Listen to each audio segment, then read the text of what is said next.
الحمد لله نحمده ونستعينه ونستغفره ونؤمن به ونتوكل عليه ونعوذ بالله من شرور أنفسنا ومن سيئات أعمالنا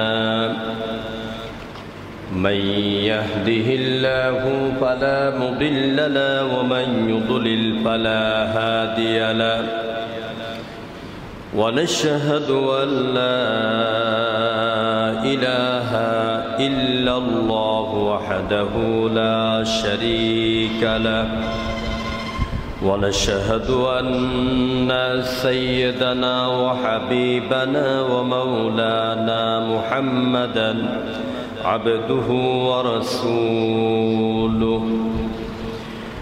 الذي أرسله بالحق بشيرا ونذيرا وداعيا إلى الله بإذنه وسراجا منيرا فقد قال الله تعالى في كلامه المجيد وفرقانه الحميد أعوذ بالله من الشيطان الرجيم بسم الله الرحمن الرحيم إن الله وملائكته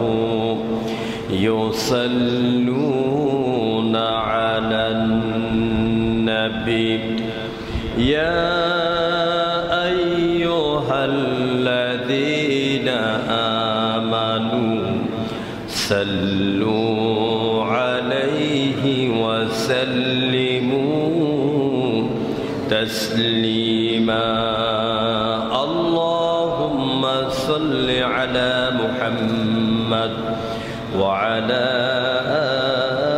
آل محمد كما صليت على إبراهيم وعلى آل إبراهيم إنك حميد مجيد সবাই জোরে সোরে পড়ুন বালাগাল উলা বিকামালিহি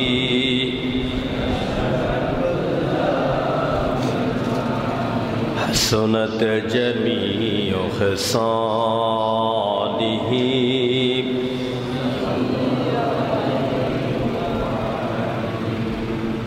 সাল্লু আলাইহি বলেন সাল্লু আলাইহি ওয়া আলিহি সাল্লি আলাইনা সাল্লু আলাইহি ওয়া আলিহি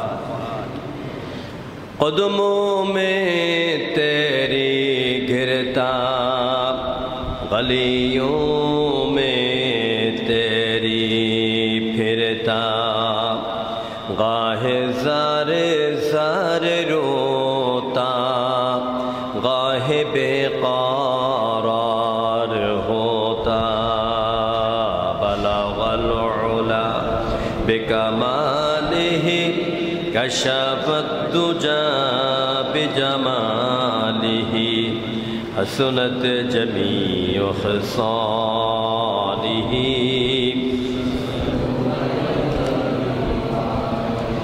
अल्लाह के जे पाइते चाय हाज़रत की भालोबेशे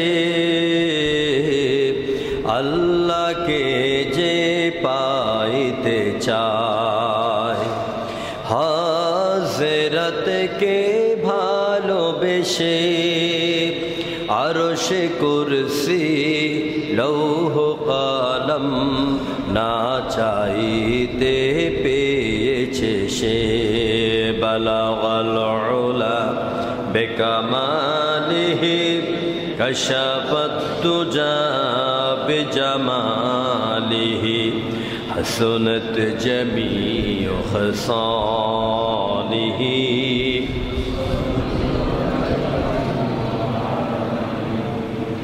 মুআজ্জাজ মুহতারাম, আগত সম্মানিত প্রাণপ্রিয় মুসল্লি ভাইয়েরা, সম্মানিত এলাকাবাসী, মসজিদে অবস্থানরত পর্দানিশীন মা এবং বোনেরা, আমরা মহান আল্লাহ পাকের দরবারে কালেমাত ও শুকর আদায় করছি, যার একান্ত, যার অসংখ্য নিয়ামত রাজি আমরা প্রতিনিয়তভাবে ভোগ করছি।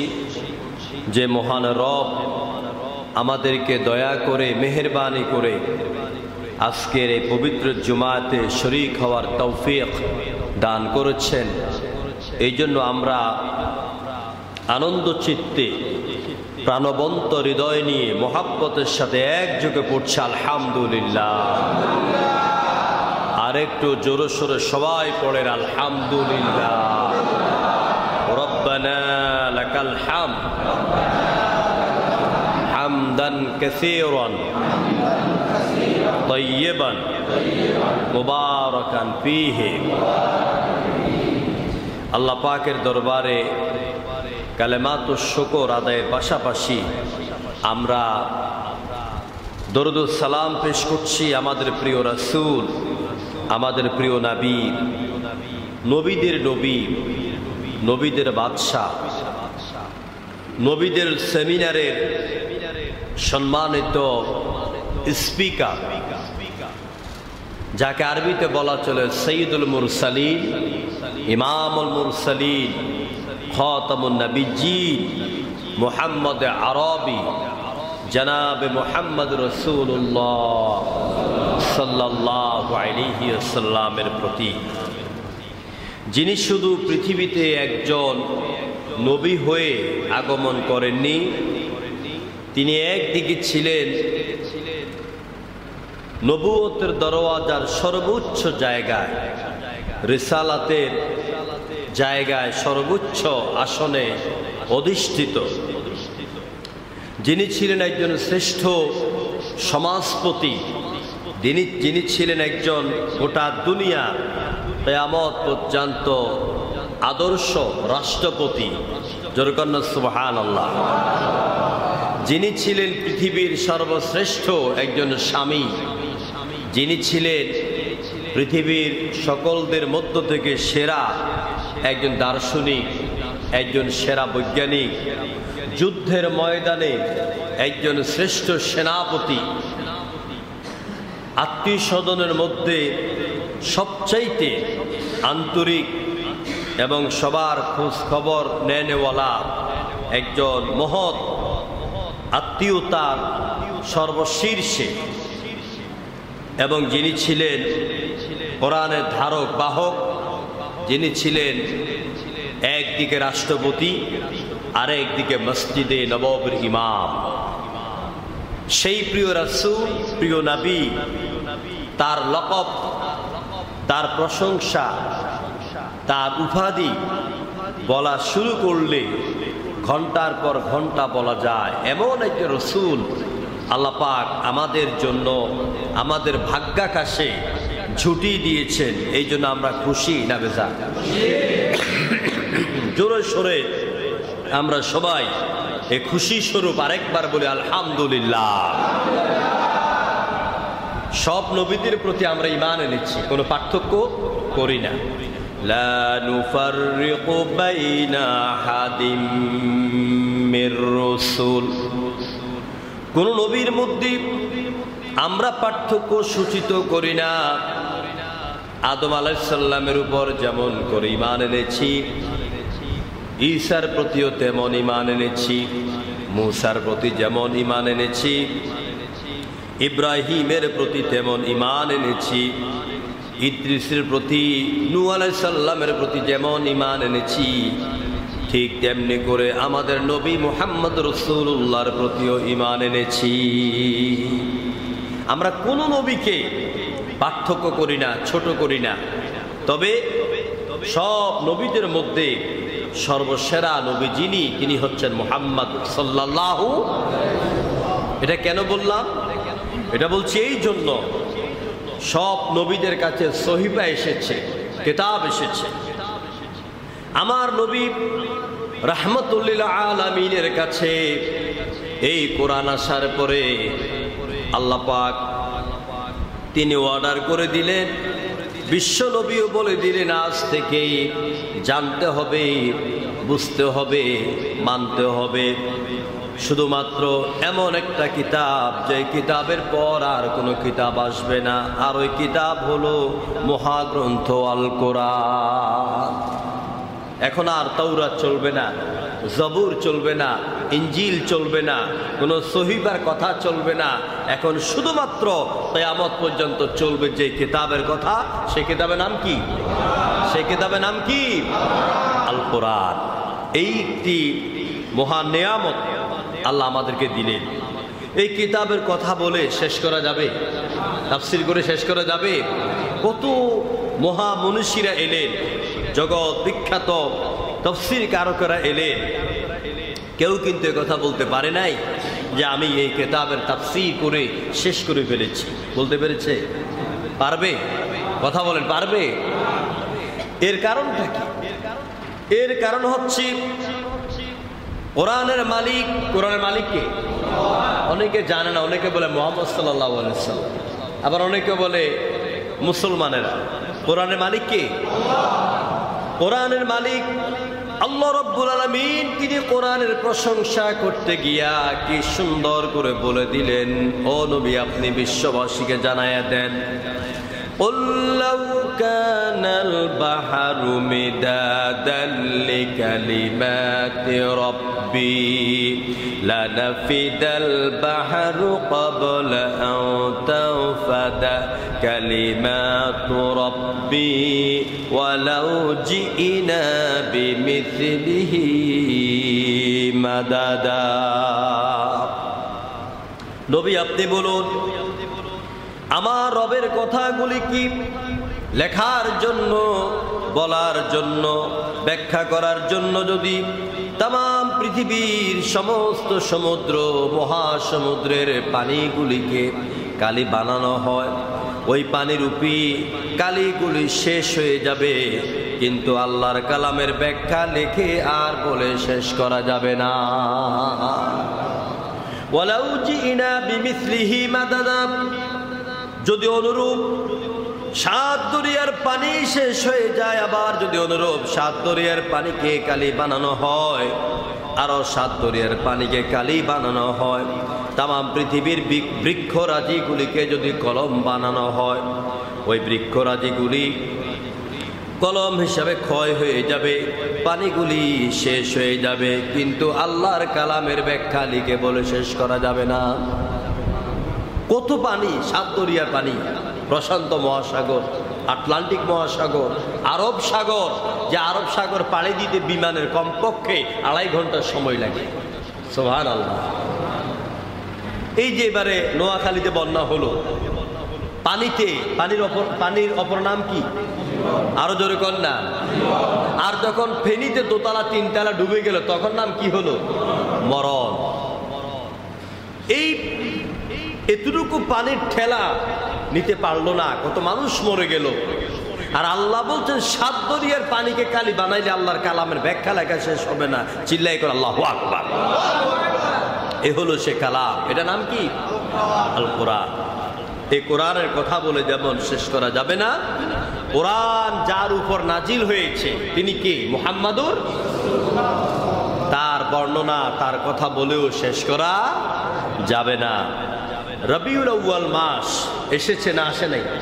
এসেছে। রবিউল আউয়াল মাস এলে পরে আমরা নবীজির গুণগান গাই, অনেক সেমিনার হয়, সিম্পোজিয়াম হয়। রবিউল আউয়াল এলে তোমার গান গাই, রবিউল আউয়াল গেলে তোমায় ভুলে যাই, রবিউল আউয়াল গেলে তোমায় ভুলে যাই। এই ধরনের এক শ্রেণীর মুসলমান একদল আছে নাকি নাই? রবিউল আউয়াল আসতে পরে বড় বড় ডেক, সারা রাত ধরে মাইক বাজায়, বড় বড় গরু জবে হয়, বিরিয়ানির পাতিল লম্বা করে সিরিয়াল মতে বসায়, এরপরে সারা রাত গান বাদ্য নাচানাচি ফালাফালি, ভোর রাত্রে ইয়া নবী সালাম আলাইকা, এরপরে গরুর চাক্কার মতন বড় বড় জিলাপি আর বিরিয়ানির প্যাকেট লইয়া মাশাআল্লাহ ব্যাঙের মতন চিত্তুই ঘুমায় থাকে। কোথায় গেল ফজর নামাজ আর কোথায় গেল নবীর প্রেম? জোরে কোন ঠিক কিনা? এইরকম এক শ্রেণী আছে রবিউল আউয়াল আসলে পরে নবীর প্রেমে পাগল পারা হয়ে যায়, আবার বলে আমরাই তো প্রকৃত নবী প্রেমিক। ওয়াহাবিরা হচ্ছে জামাতিরা হচ্ছে নবীর দুশমন। চিল্লায় কো নাউযুবিল্লাহ। আমি আজকে আপনাদের সামনে নবী করিম সাল্লাল্লাহু আলাইহি ওয়াসাল্লামের আগমনের মাস রবিউল আউয়ালকে কেন্দ্র করে আমি কথা শুরু করছি ইনশাআল্লাহ। বলবো নবীজির জন্ম থেকে শুরু করে এই গোটা মাস নবীর সিরাতের উপরে ধারাবাহিক কথা চলবে ইনশাআল্লাহ। যারা নিয়মিত আসবেন তারা কিছুটা হলেও খোরাক পাবেন ইনশাআল্লাহ। আসুন আমরা মহাগ্রন্থ আল কোরআনে কারীম থেকে আলোচনা শুরু করি। সবাই আমার সাথে পড়েন, আউযু বিল্লাহি মিনাশ শাইতানির রাজিম, বিসমিল্লাহির রহমানির রহিম। ইয়া আইয়ুহান নাবিয়্যু ইন্না আরসালনাকা শাহিদাও ওয়া মুবাশশিরাও ওয়া নাযীরা ওয়া দাঈয়ান ইলাল্লাহি বিইذনিহি ওয়া সিরাজাম মুনীরা। আমানতু বিল্লাহ, সাদাকাল্লাহুল আযীম। মহাগ্রন্থ আল কোরআনে কারীমের 22 পারা, সূরা আল আহজাব, কোরআনের ধারাবাহিক 33 নম্বর সূরা। এই সূরার 45 এবং 46 এই দুইটি আয়াত আমি আপনাদের খিদমতে তেলাওয়াত করেছি। ইরশাদ হচ্ছে, ইয়া আইয়ুহান নবী, হে নবী, ইন্না আরসালনাকা, নিশ্চয়ই আমি আল্লাহ তাআলা আপনাকে পাঠিয়েছি, শাহিদাও, সাক্ষ্যদাতা, অমুবাশশিরান, সুসংবাদদাতা, ওয়া নাযীরা, আর ভীতি প্রদর্শনকারী। এই তিনটা দায়িত্ব দিয়ে আমি আপনাকে দুনিয়াতে পাঠাইলাম। চতুর্থ দায়িত্ব কি? ওয়া দাঈয়ান ইলাল্লাহি বিইذনিহি ওয়া সিরাজাম মুনীরা। চতুর্থ দায়িত্ব দিয়েছি আমি আপনাকে, আপনি মানুষকে দাওয়াত দিবেন, মানুষকে ডাকবেন, ইনভাইট করবেন, নিমন্ত্রণ করবেন আল্লাহর দিকে। যেরকম কার দিকে? আল্লাহর দিকে। আপনি হচ্ছেন সিরাজাম মুনীর, এক সুউজ্জ্বল প্রদীপ আপনাকে বানানো হয়েছে। এই সিরাজুম মুনীরের তাফসীর আমি ইনশাআল্লাহ ধারাবাহিকভাবে করব। আল্লাহ তাআলা বলছেন তার নবীকে, হে নবী, আমি আপনাকে পৃথিবীতে পাঠালাম। তো নবী করিম সাল্লাল্লাহু আলাইহি সাল্লাম, তাকে যদি আল্লাহ পাক আকাশ থেকে কোরআন যেভাবে নাজিল করেছেন এইভাবে নাজিল করতে, নাজিল মানে কি? নাজিল কাকে বলে? উপর থেকে যেটা নিচে পড়ে এটাকে বলা হয় কি? নাজিল। কি বলা হয়? অবতীর্ণ হওয়া। আর পাঠানো হয়েছে, আমি আপনাকে পাঠিয়েছি। এখন কোনো এক জায়গা থেকে তো পাঠানো হবে।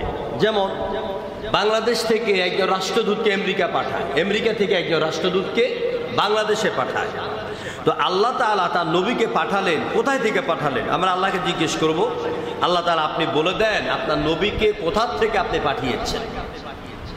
আল্লাহ রাব্বুল আলামিন কোরআনে কারীমের ভিতরে এই সুন্দর প্রশ্নের জবাব এইভাবে দিলেন, লাকাদ জাআকুম রাসূলুম মিন আনফুসিকুম আজিজুন আলাইহি মা আনিতুম হারিসুন আলাইকুম বিল মুমিনিনা রাউফুর রহিম। সূরা তাওবা একেবারেই শেষ আয়াতের আগের আয়াতে আল্লাহ পাক বললেন, নিশ্চয়ই তোমাদের মধ্য থেকে একজন রাসূল এসেছে।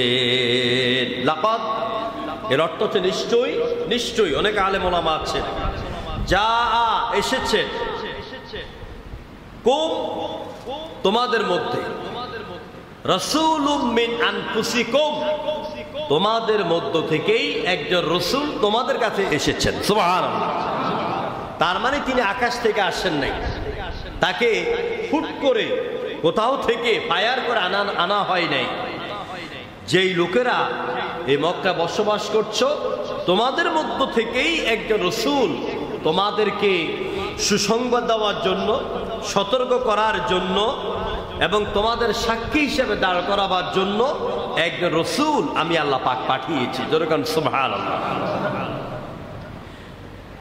বিশ্বনবী তিনি যখন মানুষের কাছে তাওহীদের দাওয়াত দিচ্ছিলেন, কালেমার দাওয়াত দিচ্ছিলেন, তখন মক্কার আশেপাশের লোকেরা, নবীর ঘরের চতুর্পাশের লোকেরা, কেউ চাচা, কেউ ভাই, কেউ ভাতিজা, কেউ গ্রামবাসী, কেউ মহল্লাবাসী, এরা আল্লাহ নবীকে পাগল বলা শুরু করে দিল, কাহিন বলা শুরু করে দিল, জাদুকর বলা শুরু করে দিল, আর বলল মুহাম্মদ যা কিছু বলে ওর উপরে জিন সাওয়ার হয়েছে, জিনের কথাগুলি মুহাম্মদ আমাদেরকে শোনাচ্ছে।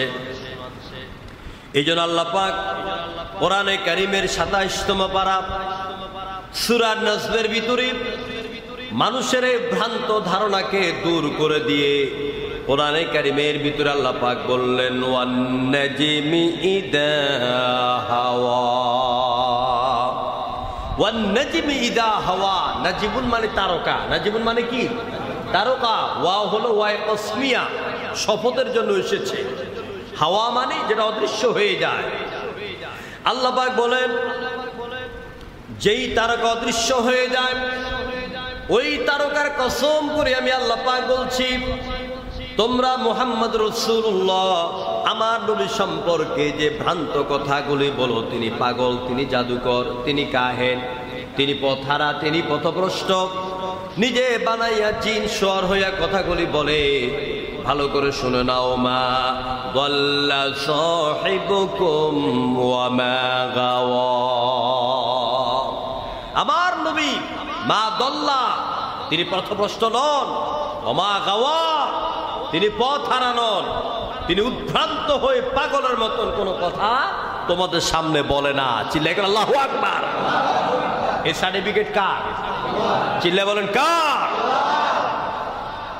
তাহলে নবী, নবী কি?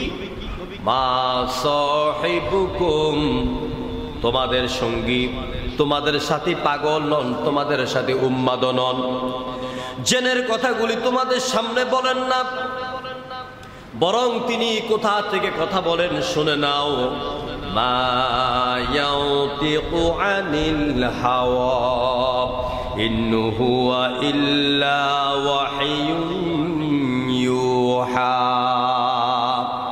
আমার নবী ভ্রান্ত মতে, নিজের মন মতে, নিজের প্রবৃত্তি থেকে কোনো কথা বানায়া চুরাইয়া বলে না। তিনি যা কথা বলেন সবগুলি আল্লাহর ওহির ভিত্তিতেই তোমাদের সামনে কথা বলে।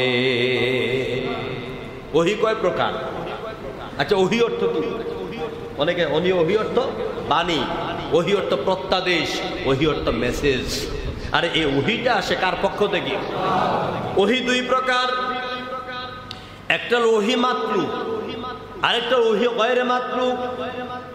ওহি মাতলুর নাম হলো কোরআন, এটা দিয়ে নামাজ পড়া যাবে। ওহি গায়রে মাতলুর নাম হলো হাদিস, ওইটা দিয়ে নামাজ পড়া যাবে না। ওহি গায়রে মাতলু হলো সব কথা হলো আল্লাহর, ভাষা হলো মুহাম্মদ রাসূলুল্লাহ। এটাকে বলে গায়রে মাতলুব অর্থাৎ হাদিস। তো আল্লাহ নবী যা বলে সবগুলি কার কথা বলেন? আল্লাহর কথা বলেন। আমার ভাইরা, নবী করিম সাল্লাল্লাহু আলাইহি ওয়াসাল্লামকে আল্লাহ পাক এই পৃথিবীতে যখন পাঠান, নবী করিম সাল্লাল্লাহু আলাইহি ওয়াসাল্লাম এই দুনিয়ার বুকে তিনি জাতির সামনে তিনি যখন এলেন, কোন জায়গায় এলেন, কোথায় এলেন, ওই ভূখণ্ডের পরিচয়টা আমাদের মুসলমান হিসেবে জানার দরকার। তিনি এসেছেন আরব ভূখণ্ডে। কোথায় এসেছেন? আরব ভূখণ্ডে। আরব অর্থ কি? আরব কথাটি হচ্ছে আপনার সামীয় বা সেমিটিক ভাষা, আরব বা হিব্রু ভাষায় ব্যবহার হয়। এটি আরব নামে পরিচিত। এর অর্থ হলো মরুভূমি। তাহলে আরব শব্দের অর্থ কি? মরুভূমি। যেই দিকে যান মরুভূমি আর মরুভূমি। আমি মক্কাল মুকাররমা থেকে গাড়ি নিলাম যে আমি তায়েফে যাব। তায়েফে গেলাম। তায়েফে যাবার পরে সেখান থেকে ড্রাইভারকে বললাম আমি মা হালিমাতুস সাদিয়ার বাড়িতে যেতে চাই। বলতে যে হুজুর এখান থেকে আরো প্রায় 80 কিলোমিটার দূর হবে। বললাম চলেন। 80 কিলোমিটার গেলাম। তায়েফের সীমানা পার হওয়ার পরে কোনো বাড়ি পেলাম না, কোনো ঘর পেলাম না, শুধু পাথরের পাহাড় আর পাথরের খোলা ময়দান, কোনো মানুষ নেই। প্রায় 10 মিনিট 20 মিনিট পরেই একটা মাত্র গাড়ি দেখা যায়। অনেক দূর হালিমাতুস সাদিয়ার বাড়িতে গেলাম। যেই করে আমার রাসূল বসবাস করেছেন ওইখানে চিহ্ন দেওয়া আছে। ওই জায়গার মধ্যে দাঁড়ায় 2 রাকাত নফল সালাত আদায় করলাম। ওখানে 2-1 লোককে পেলাম। বললাম ভাই আমাকে ওই মাঠটা দেখান যেই মাঠে আমার রাসূল খেলাধুলা করতেন। যেই মাঠে আমার রাসূল যাওয়ার পরে যেই মাঠে বিগত দিনে কোনো ঘাস সেখানে জন্মাতো না। কিতাবে পড়েছে রাসূল আসার পরে ওই মাঠে ঘাস জন্মাতে লাগলো। যে কুয়ায় পানি ছিল না ওই কুয়াতে পানি ভরে গেল। যে গাছে খেজুর ধরতো না রাসূল জমিনে আসার পরে ওই গাছে খেজুরের ফুল ধরে যায়। ওই মাঠটা কি? ওই মাঠে আমি যেতে চাই যেই মাঠে আমার রাসূলের দুধবন সাইমা রাসূলকে নিয়ে খেলা করতে গেলেন আর জিব্রাইল এলেন। জিব্রাইল এসে উত্তপ্ত রৌদ্রের মধ্যে রাসূলের মাথার মধ্যে ছায়া দিল। আপনার আকাশের কালো মেঘ দিয়ে ছায়া দিল আর রাসূলকে শোয়া দিল। হুজুরের বুকটাকে চিরেই কলিজা বের করে সিনা সাক করলো, জমজমের পানি দিয়া ধুইল, জান্নাতের পানি দিয়া ধুইল। ওই মাঠের মধ্যে গিয়া 2 রাকাত সালাত আদায় করলাম। আমি কথাটুকু এই জন্য বললাম ওই হালিমাতুস সাদিয়ার বাড়িতে গেলাম আর মক্কা থেকে মদিনায় প্রায় 500 কিলোমিটার। যত দূর যাবেন ডান দিকে শুধু কালো কালো পাহাড় আর মরুভূমি ছাড়া তেমন ঘর বাড়ি নাই। এই জন্য আরব শব্দের অর্থ হলো মরুভূমি। এই আরব শব্দের অর্থ আরেকটা অর্থ হলো যাযাবর বা মরুচারী। এই আরবের আয়তন হলো আনুমানিক 10,27,000 বর্গ মাইল, অনুমানে প্রায় 95% মরু অঞ্চল। এখানে শুধু 5% ব্যবহারযোগ্য, বাকি 95% ব্যবহারযোগ্য নয়। এর পশ্চিমে লোহিত সাগর। লোহিত সাগরের কাছে গেলাম। জেদ্দায় লোহিত সাগর থেকে অনেকটা দূরে সেখানে বাদশা পাহাড়। ওই লোহিত সাগর একটু দূরে সাগরের মাঝখানে একটা বাড়ি করেছেন আরামায়েশের জন্য বহু টাকা খরচ করে। এই লোহিত সাগর, ওমান এবং পারস্য সাগর, উত্তরে সিরিয়া এবং ইরাকের মরুভূমি, এই জায়গার মধ্যে অবস্থান রয়েছে আরব। এই মরু অঞ্চলে যে এলাকার মানুষ ছিল যাযাবর মূর্খ, আমার আল্লাহ পাক বলেন ওই জায়গার মধ্যেই আমি আল্লাহ পাক বিশ্ববাসীকে হেদায়েত করার জন্য আমার প্রিয় রাসূলকে আমি পাঠিয়ে দিলাম। 570 খ্রিস্টাব্দে, কেউ বলেছেন 571 খ্রিস্টাব্দ, কেউ বলেছেন 12 রবিউল আউয়াল, কেউ বলেছেন 9 রবিউল আউয়াল, আবার কোন কোন মুফাসসিরিন কেরামগণ বলেছেন 7 রবিউল আউয়াল। অধিক গ্রহণযোগ্য মত হচ্ছে 11 রবিউল আউয়াল রাত শেষ, আপনার 12 রবিউল আউয়াল শুরু, অর্থাৎ শবে সাদিক। এই সময় আল্লাহ পাক তার রাসূলকে এই পৃথিবীতে পাঠালেন। হুজুর যখন পৃথিবীতে আসেন, হুজুরের জন্মের 6 মাস আগে তার বাবা আব্দুল্লাহ দুনিয়ার থেকে বিদায় হয়ে যান। ইন্না লিল্লাহি ওয়া ইন্না ইলাইহি রাজিউন। বিশ্বনবীর ইন্তেকালের সময় তিনি তেমন কোনো সম্পদ রেখে যেতে পারেন নাই পরিবার পরিজনের জন্য। তিনি সামান্য কিছু সম্পদ রেখে গেলেন, একটা উট আর একটা পানির মশক, এরকম সামান্য কিছু সম্পদ রেখে গেলেন। মা আমিনা বলেন, সিরাতের কিতাবে এলো, আমার শিশু, আমার কলিজার টুকরো মুহাম্মদ যেদিন জন্মগ্রহণ করেছে, আমি আমিনার ঘরে বাতি জ্বালাবার জন্য সামান্যতম একটু তেলও ছিল না। কি গর্বী হালাত! আমি বড় পেরেশানিতে ছিলাম, কিভাবে আমি আমার সন্তান ভূমিষ্ঠ হওয়ার পরে প্রয়োজনীয় কাজগুলি সারবো, আলো পাবো কোথায়? কি আশ্চর্য কথা! নবী করিম সাল্লাল্লাহু আলাইহি ওয়াসাল্লামের মা বলছেন, যখন আমার সন্তান মুহাম্মদ জন্মগ্রহণ করেছেন, জন্মগ্রহণের সাথে সাথে আমি দেখলাম আমার গোটা ঘর নয়, শুধু সিরিয়া পর্যন্ত আলোকিত হয়ে যায়। গোটা ঘর যেন আলোতে ঝলঝল করছে, এমন একটি অবস্থা হয়ে গেল। মা আমিনা আরো বলছেন যে আমি যখন গর্ভবতী হলাম, আমার পেটে যখন আমার সন্তান এলো, অন্যান্য নারীদের যেমন সন্তান এলে পরে পেট বোঝা যায়, পেট বড় হয়, কিন্তু আমি আমিনার ওই রকম কোনো লক্ষণে বোঝা যায় নাই। আল্লাহ পাক আমাকে এইভাবে হেফাজত করেছেন, আমি ওই রকম ব্যথা অনুভব করি নাই। কারণ আমার ঘরে যে জন্ম নিয়েছে সে তো সাধারণ সন্তান, আমি তো বুঝে ফেলেছি। আমার ভাইয়েরা, আল্লাহ রাব্বুল আলামিন বিশ্বনবী মুহাম্মদ রাসূলুল্লাহ সাল্লাল্লাহু আলাইহি সাল্লামকে দুনিয়াতে আনলেন। তিনি দুনিয়াতে ভূমিষ্ঠ হলেন। আরবের আওয়াজ অনুযায়ী, নিয়ম অনুযায়ী অনেকগুলি ঘটনা ঘটে গেল। তবে আমাদের সমাজে, আমাদের দেশে ইউটিউবে সহ দেখবেন, আমাদের দেশে মিলাদুন নবী আর সিরাতুন নবী নিয়ে একটা ফাটাফাটি আছে নাকি নাই? শুধু মিলাদুন নবী হলো মানা যায়, কিন্তু মিলাদের আগে কি লাগাইছে? ঈদ মিলাদুন নবী। এবং বলে কি, সকল ঈদের সেরা ঈদ ঈদ মিলাদুন নবী। নাউযুবিল্লাহি মিন যালিক। ঈদ মানে খুশি, ঈদ মানে আনন্দ। আর মিলাদুন নবী মানে কি? মিলাদ মানে জন্মক্ষণ বা জন্ম মুহূর্ত, আর মিলাদুন নবী মানে নবীর জন্মক্ষণ, জন্ম মুহূর্ত। আর এদিকে হলো ঈদ, অর্থাৎ নবীর জন্মের মুহূর্তের আনন্দ বা খুশি। আপনার এই পৃথিবীতে এই পর্যন্ত এখানে অনেক বিজ্ঞ ভাইরা আছে, প্রায় 1150 উপরে নবীর উপরে কিতাব লেখা হয়েছে। প্রত্যেকটি কিতাবের নাম হলো সিরাতুন নবী। প্রত্যেকটি কিতাবের নাম কি? সিরাতুন নবী। কোন কিতাবের নাম, উল্লেখযোগ্য কোন কিতাবের নাম মিলাদুন নবী নয়, ঈদ মিলাদুন নবী কিতাব নয়, বরং সিরাতুন নবী।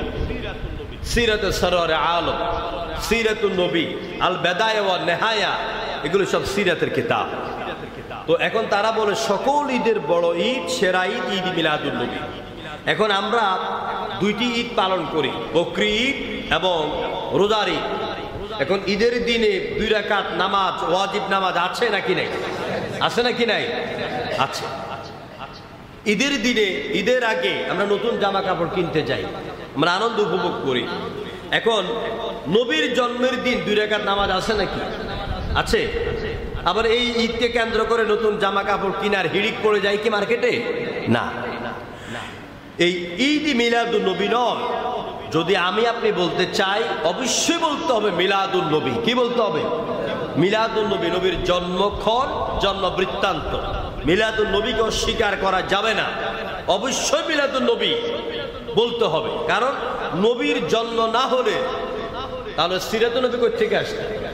বলবেন যে সিরাতুন নবী অর্থ কি? সিরাত মানে জীবনী, সিরাত মানে পন্থা, সিরাত মানে পথ, নবী মানে নবী, নবীর জীবনী, নবীর পথ। সিরাতুন নবী আর মিলাদুন নবীর পার্থক্য কি? মিলাদুন নবী আলোচনা করার বিষয়, মিলাদুন নবী কি? আরো জোরে বলেন না কি?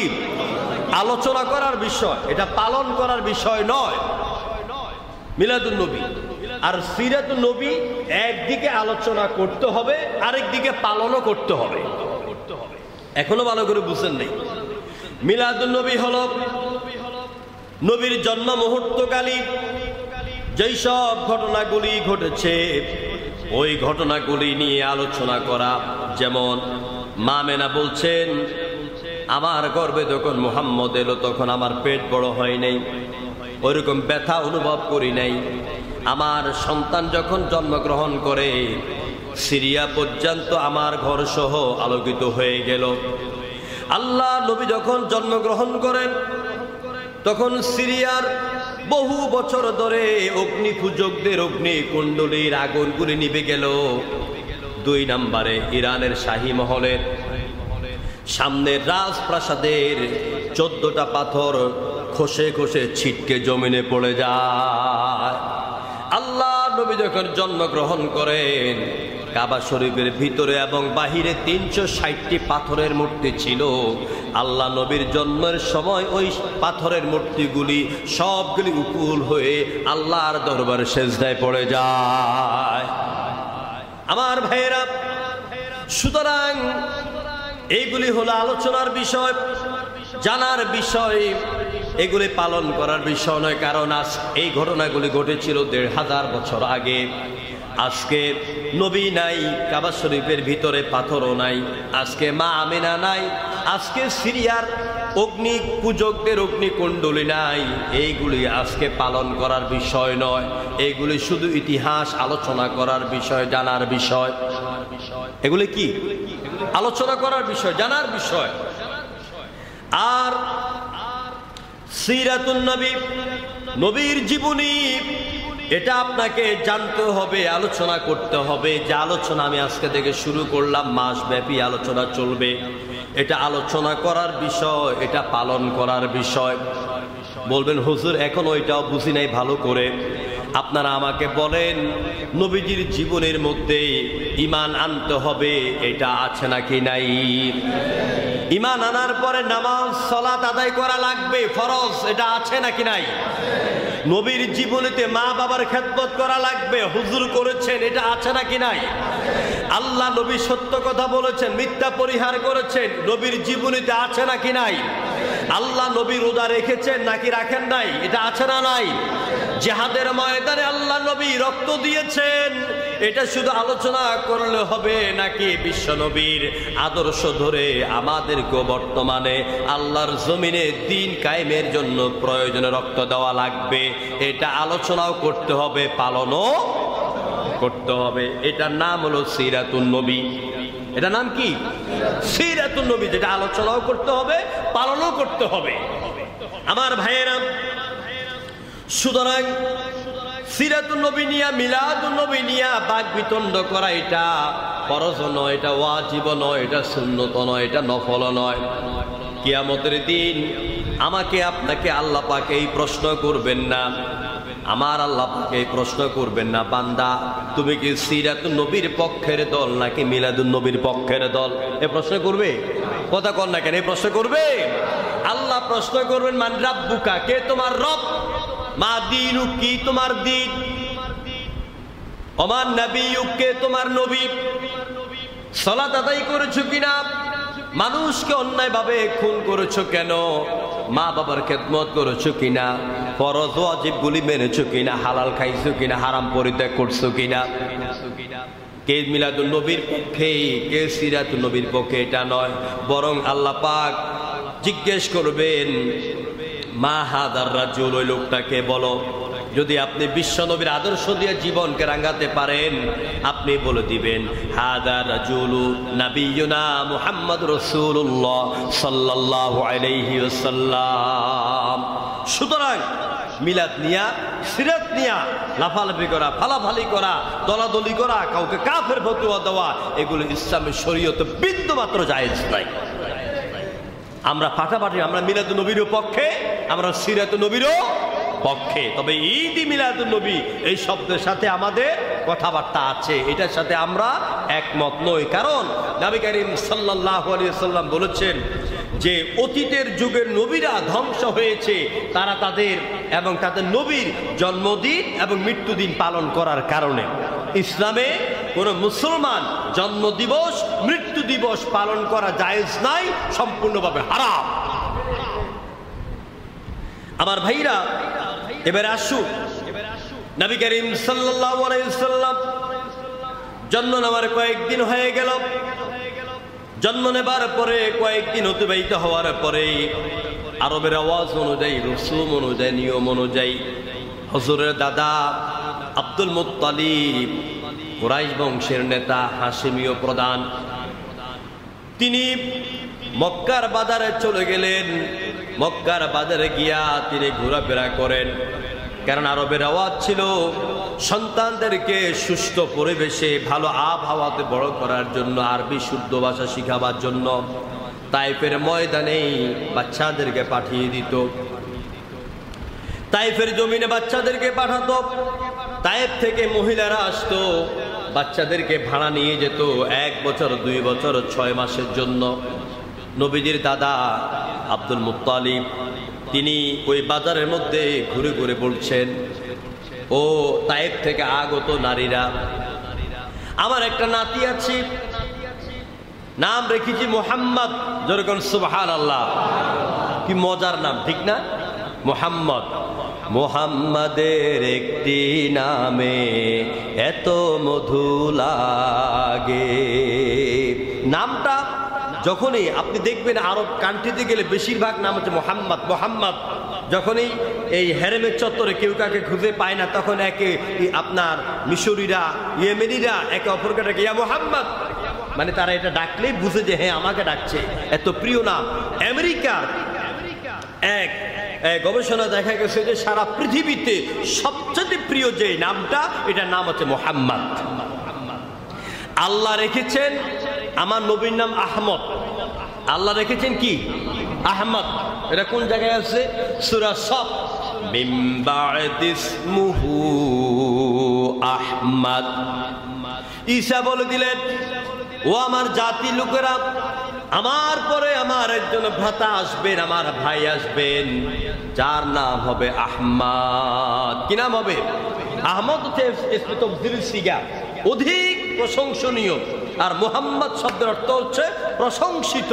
ইথারে নিথারে, পাহাড়ে পর্বতে, সাগরে মহাসাগরে, আজানের সুরে, গানে বাদ্যে, সব জায়গায় মুহাম্মদের নাম প্রশংসিত হয়ে যাবে। করে আল্লাহু আকবার। মসজিদের মুয়াজ্জিন যখন ডাক দেয়, আশহাদু আন্না মুহাম্মাদার রাসূলুল্লাহ,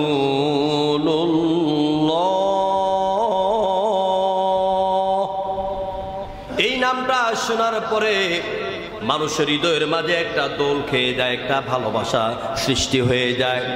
কবি নজরুল এই জন্য তো আল্লাহ নবীর নামে লিখলেন, কি সুন্দর করে তিনি লিখলেন, ত্রিভুবনের প্রিয় মুহাম্মদ এলো রে দুনিয়ায়, আয়ের সাগর।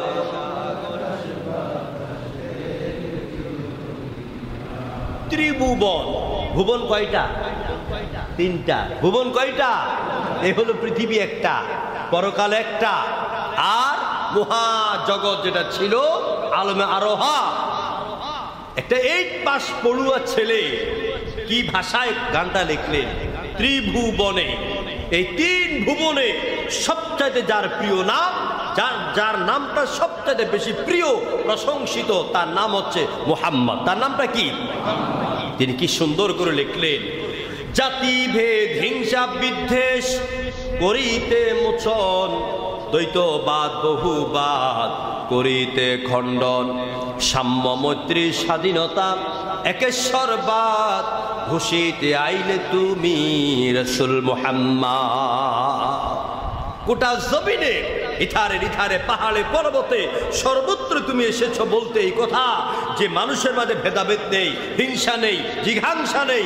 মানুষ এখানে দ্বিত্ববাদ, তৃত্ববাদ, বহুত্ববাদ কারো গোলামি চলবে না। এই জমিন আল্লাহর, আকাশ আল্লাহর, গোলামি চলবে একমাত্র আল্লাহ। এখানে কারো আইন মানা যাবে না। কোন সাতামাতার তন্ত্র আবিষ্কার করেছে? Karl Marx, Lenin, Hume, Galileo, Copernicus, Kepler, Darwin, Hegel, Mao Tsetung, Bertrand Rasel, সাতামাতা শত বছরের কালোকোট গায়ে দেওয়া ফেঙ্গুরির মতন নেতা, এর আদর্শ দিয়ে দেশ চলবে না। দেশ চলবে আল্লাহর কোরআন দিয়া। এটাই কবি নজরুল আমাদেরকে বোঝাতে চেয়েছে। আমার ভাইয়েরা, নবী করিম সাল্লাল্লাহু আলাইহি ওয়াসাল্লামের এত সুন্দর নাম, এত মর্যাদার নাম, বিশ্ব নবীর অসংখ্য নাম আছে। 5টা নাম হলো অত্যন্ত প্রধান। একটা হলো আহমদ, একটা নাম হলো মুহাম্মদ, একটা নাম হলো আপনার মাহি, আরেকটা নাম হলো হাসির। এইভাবে নবীদের 5টি নাম রয়েছে, অত্যন্ত প্রধান নাম, প্রিয় নাম। নবীজির দাদা বাজারের মধ্যে দাঁড়িয়ে বলতেছি, কে গো আছো? আমার এতিম ছেলে মুহাম্মদকে, আমার এতিম ছেলে মুহাম্মদকে কে নিবে? তাকে তেমন টাকা পয়সা দেওয়া যাবে না, গরিব মানুষ, কেউ যদি নিতে চাও নিতে পারো। আব্দুল মুত্তালিবের মুখে এমন কথা শোনার পরে তায়েব থেকে আসা কোনো নারী কোনো দুধমা বাচ্চাদেরকে নেওয়ার জন্য রাজি হলো না। নবীজির দাদার মন খারাপ হয়ে গেল, ঘরে চলে গেলেন।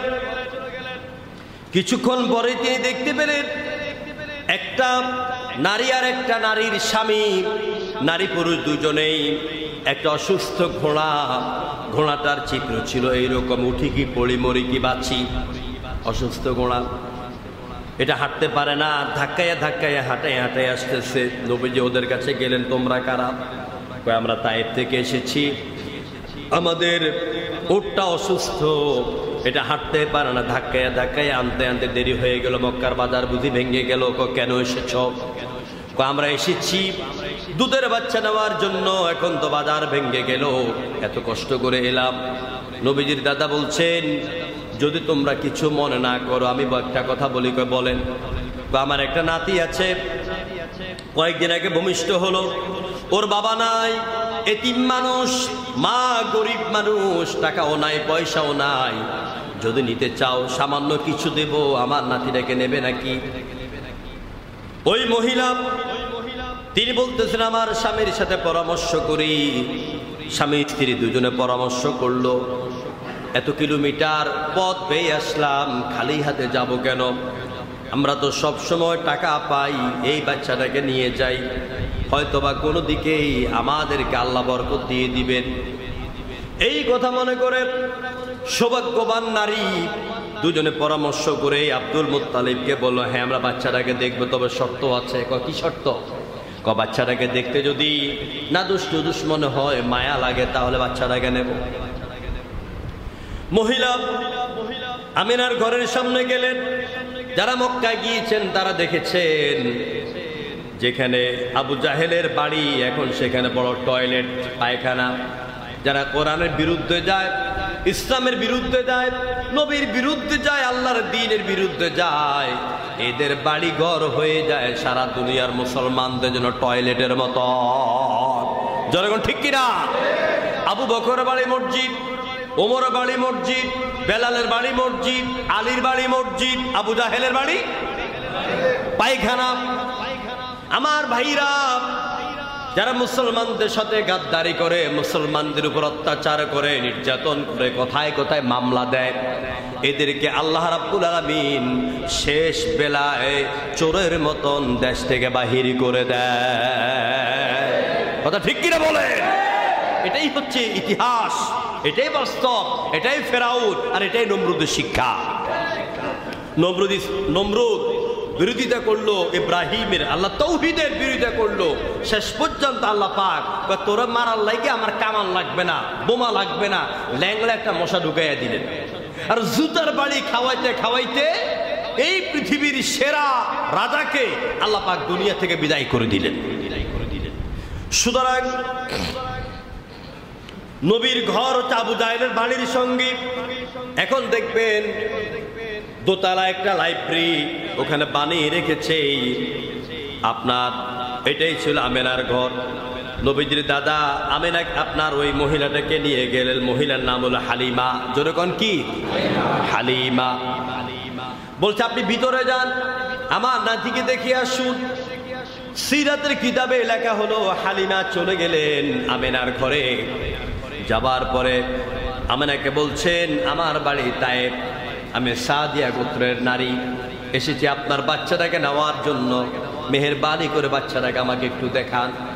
হযরত আমিনা সুন্দর করে কাপড় পেঁচিয়ে আল্লাহ নবীকে যখন হালিমার কোলে দিলেন, হালিমা বর্ণনা করেন কিতাবের মধ্যে এইভাবে এসেছে, আমি যখন শিশু মুহাম্মদকে আমার দুই হাতের অঞ্জলির মধ্যে নিলাম, আমার কাছে মনে হলো যেন ওই আকাশের 14 তারিখ দিবাগত রাতের পূর্ণিমার চাঁদ যেন আমার বুকের মধ্যে ধরা দিয়েছে। কি সুন্দর তার রূপালী চেহারা, কি সুন্দর চাঁদের আলোর মতন তার চেহারা, কি সুন্দর তার চোখের চাহনি, আমার বুকটা যেন প্রশান্ত হয়ে গেল। তারপর স্বামী সহ আমরা পরামর্শ করে এই বাচ্চাটাকে আমরা তায়েফে গেলাম, নিয়ে গেলাম। যাওয়ার পথে অনেক ঘটনা আছে, আমি সেই দিকে যাব না। তো নবী করিম সাল্লাল্লাহু আলাইহি সাল্লাম এইভাবে তিনি তায়েফে গেলেন, মা হালিমার ঘরে তিনি বড় হলেন। তারপরে হালিমার ঘরে আস্তে আস্তে বড় যখন হতে লাগলেন, তখন তিনি খেলার ময়দানে যান। ওই বয়সে তিনি খেলা দেখতে কিন্তু খেলতেন না। কিন্তু ছোট্টকালে আরেকটা ঘটনা ঘটেছে, সেটা হচ্ছে এই, হালিমা নিজেই বলেন যে যখন মুহাম্মদ ছোট্ট ছিলেন, যেদিন আমার ডান পাশের স্তনে মুখ লাগাতেন, দুধ পান করতেন, ওই দিন সারাদিন আর বাম স্তনে মুখ লাগাতেন না। আবার বাম স্তনে যখন মুখ লাগায় দুধ পান করতেন, সেই দিন আর সারাদিন ডান স্তনে মুখ লাগাতেন না। আমি কিন্তু এটার কোনো ভেদ বুঝতে পারি না। নবী যখন নবী হলেন, নবুয়ত প্রাপ্ত হলেন, তারপরে মদিনায় চলে গেলেন। আমি তো বুড়ো হয়ে গেলাম, আমি যাইয়া বলতেছি যে হে মুহাম্মদ, আপনি যদি আমাকে অনুমতি দেন, আমি আপনাকে একটা প্রশ্ন করব। বাবা মুহাম্মদ, আল্লাহ নবী মুহাম্মদ, আপনি আমাকে বলুন, আপনি যখন ছোট্ট ছিলেন আমার বুকের দুধ পান করতেন, আপনি আমার ডান পাশের দুধে মুখ লাগালে আর বাম পাশে মুখ লাগাতেন না, বাম পাশে মুখ লাগালে ডান পাশে মুখ লাগাতেন না, কারণটা কি? আল্লাহ নবী জবাব দিয়েছেন, মা, আমাকে আল্লাহ পাক এই পৃথিবীর মধ্যে ইনসাফ প্রতিষ্ঠা করার জন্য পাঠিয়েছে। ইনসাফ, ন্যায় বিচার করার জন্য নবী আল্লাহ পাক আমাকে পাঠিয়েছেন। ওই বয়সে আল্লাহ আমাকে ইনসাফ প্রতিষ্ঠা করিয়েছেন। তার মানে আমি যদি ডান পাশের স্তনের দুধ খাই, এরপর আবার বাম স্থানে মুখ লাগাই, তাহলে আমার দুধ ভাই আব্দুল্লাহ তো দুধ পাবে না, সারাদিন উপোস থাকবে। এই জন্য আমি একটার দুধ খাইতাম, আরেকটা দুধ আমার ভাইয়ের জন্য আমি রেখে দিতাম। কি ইনসাফের নবী আল্লাহ পাক এই পৃথিবীতে পাঠিয়েছেন। সম্মানিত ভাইয়েরা, আমরা যেহেতু ধারাবাহিকভাবে কথা বলবো, ইনশাআল্লাহ আগামী জুমাতে নবীর ছোট্টকালের কিছু নান্দনিক ঘটনা নিয়ে আমরা কথা বলবো।